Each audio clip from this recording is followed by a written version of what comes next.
Abanyamerika b'abirabura bo muri Leta zunze Ubumwe za Amerika barizihiza umunsi wo guca ubucakara uzwi nka Juneteenth, uherutse kwemezwa nk'ikiruhuko nyuma y'imyaka irenga 150. Uyu munsi wizihizwa hibukwa guca ubucakara muri Amerika. Wizihijwe bwa mbere ku itariki ya 19 y'ukwezi kwa gatandatu umwaka w'1866. Umwaka umwe mbere yaho nibwo Abanyamerika b'abirabura bo mu mujyi wa Galveston ho muri Leta ya Texas bari abacakara bamenye ko babohowe ubwo intambara y'abenegihugu yari imaze amezi 2 irangiye. Ibyo byatangajwe imyaka 2 n'igice nyuma yaho Perezida Abraham Lincoln yari yatangarije ko habayeho umunsi wo kwibohora. Kuva mu mwaka w'1866 uyu munsi wizihizwaga buri mwaka mu mujyi wa Galveston, hakaba ibirori bikomeye byagiye bigira no mu yindi mijyi yo mu gihugu hose.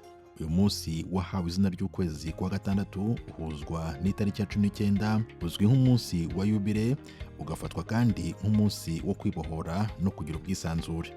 Ni umunsi wizihizwaga imiryango n'inshuti bigahura, hakaba akarasisi n'indi minsi mikuru.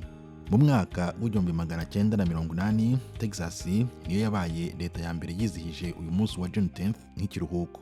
Kuva icyo gihe amaleta menshi yo muri Amerika yatangiye nayo kwizihiza nk'umunsi w'ikiruhuko cya leta cyangwa umunsi ugomba kwizihizwa.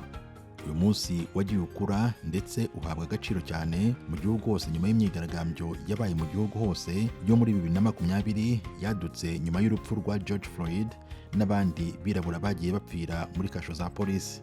Muri 2021 Juneteenth, umunsi wibukwaho guca ubucakara, wabaye umunsi wa 11 mu minsi ya leta y'ibiruhuko iba muri Amerika, wemejwe n'inteko ishinga amategeko ndetse ushyirwaho umukono na Perezida Joe Biden.